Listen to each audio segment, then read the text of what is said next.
Bienvenue sur ma chaîne Le Regard de Soise. Je vous présente quelques images de la Curieuse Parade à Avignon pour Terre de Culture 2025, ce samedi 11 octobre.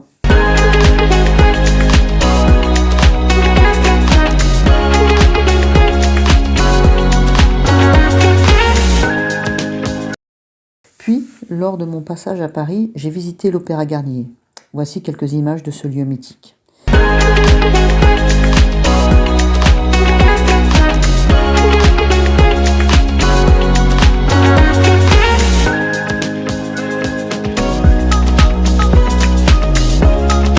Nous terminerons par l'interview de Bénédicte Bousquet, vauclusienne, humoriste et professeure des écoles. Elle nous parle de son parcours. Bonjour Bénédicte, est-ce que tu peux te présenter? Alors, je suis Bénédicte Bousquet, je suis une maîtresse d'école et humoriste, j'ai les deux casquettes. Je suis avec des petites sections, moyennes sections en maternelle, en REP, à Orange. Depuis combien de temps tu enseignes? Alors, j'ai fêté ma 20e année dans la même école, en septembre dernier, et ça fait 27 ans que je suis enseignante. Et tu es aussi comédienne? Je crois que j'avais ça en moi depuis super longtemps, parce que je fais tout le temps rire. Je fais rire mes collègues, il n'y a que mes parents que je fais pas rire, je crois. Mais ils ont qu'un second degré, c'est pour ça. Donc je ne sais pas pourquoi, mais j'ai toujours fait rire. Et c'est une ATSEM de mon école qui m'a demandé, donc il y a 10 ans, en 2015, elle m'a dit ce serait rigolo si tu décrivais notre quotidienne en maternelle. Parce qu'on rit beaucoup en maternelle, des phrases improbables qu'on est amené à prononcer, puis des réactions des enfants, des parents. Donc du coup, j'ai commencé à écrire des petites scénettes comme ça, que j'ai jouées en 2015. Et de fil en aiguille, c'est devenu un spectacle. Et en 2017, je l'ai présenté au Festival d'Avignon en me disant, on va voir. J'avais fait une cagnotte participative parce que ça coûte cher un petit peu quand même, le Festival d'Avignon. Donc je m'étais dit où ça passe et je fais rire tout le monde et il y a un public, où ça aurait été une super expérience et puis je m'arrête là et je reste dans ma classe. Et quel a été justement le résultat en 2017? En 2017, en fait, c'était un tout petit théâtre de 40 places, rue des Lys, donc j'ai fait complet tous les soirs en fait. Et je jouais, je me rappelle, je jouais à 22h. C'était horrible.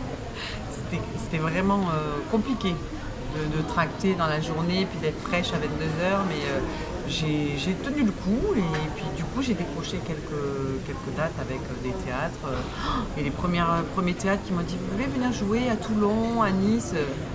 J'ai halluciné, j'avais été sélectionnée pour un festival d'humour aussi dans le Var et là tu te dis ah ouais, je rentre dans une autre catégorie, ça veut dire que je suis légitime, ça veut dire que les gens ont trouvé que ce spectacle valait la peine d'être joué dans un théâtre de 150 ou 200 places. Donc à partir de là, ça s'est un petit peu enchaîné.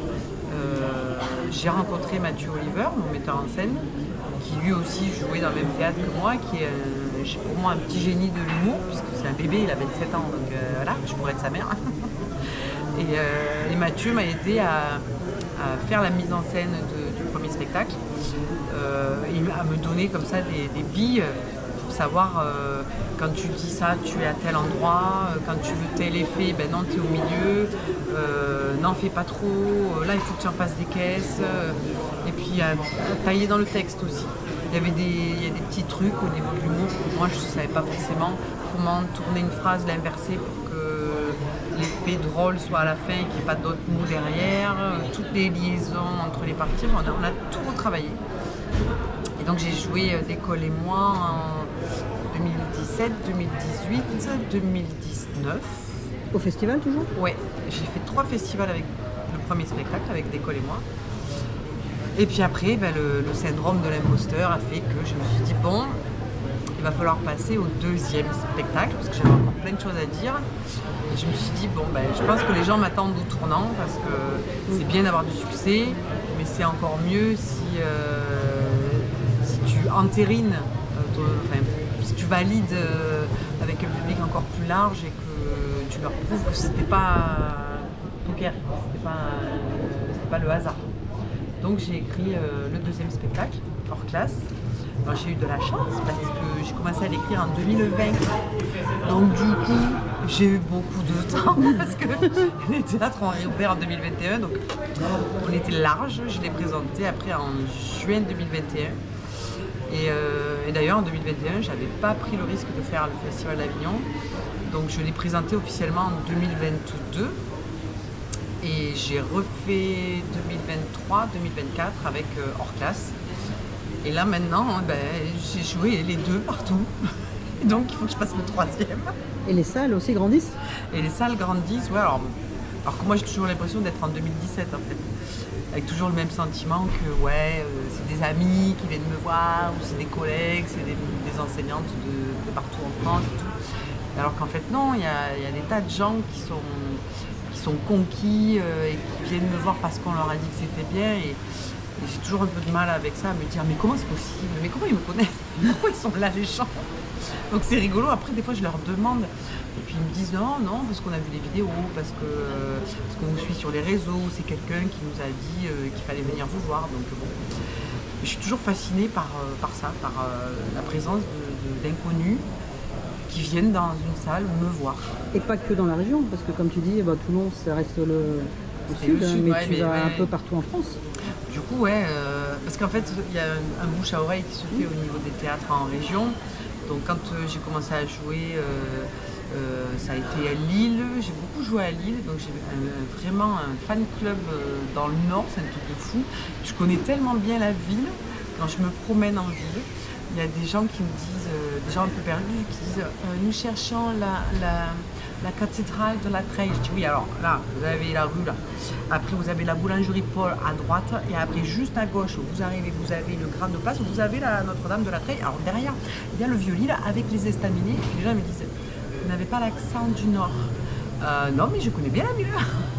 Donc c'est zéro crédibilité. Mais je connais super bien Lille. Tu peux faire guide là-bas. Je peux me recycler et faire guide à Lille. Tu vas faire ta première écriture. Donc tu t'es inspiré de ton quotidien, j'imagine? Oui. J'ai écrit comme si, au début c'était juste, je vais raconter mon quotidien de maîtresse. Donc le premier spectacle, c'était vraiment ça, c'était raconter. Mon premier spectacle, il commence où je suis sur une table, une chaise de ma classe, de petite section. Parce que rien que ça, je crois que les gens, ils oublient quand ils laissent leurs enfants que nous aussi, on passe toute la journée sur des chaises qui sont à 30 cm du sol et que j'ai la sciatique en plus. Donc des fois, je ne peux pas me relever. Heureusement, personne n'assiste à ce genre de scène pathétique. Mais qu'on passe toute la journée avec des enfants. Donc notre cerveau, j'ai l'impression que ce soit les maîtresses et les ATSEM en maternelle, c'est comme si on basculait. Ouais. On est avec des enfants de 3 ans, donc on a notre cerveau adapté aux enfants de 3 ans. On articule beaucoup quand on travaille avec des enfants et on reformule tout le temps. Et on met beaucoup d'accent chantant pour bien leur faire vivre tout ce que nous ressentons. Et pour l'écriture de ce troisième spectacle, tu as commencé à réfléchir un peu ou... Alors j'ai plein d'idées. Le problème c'est que ça part un peu dans tous les sens parce que ça devient une obsession.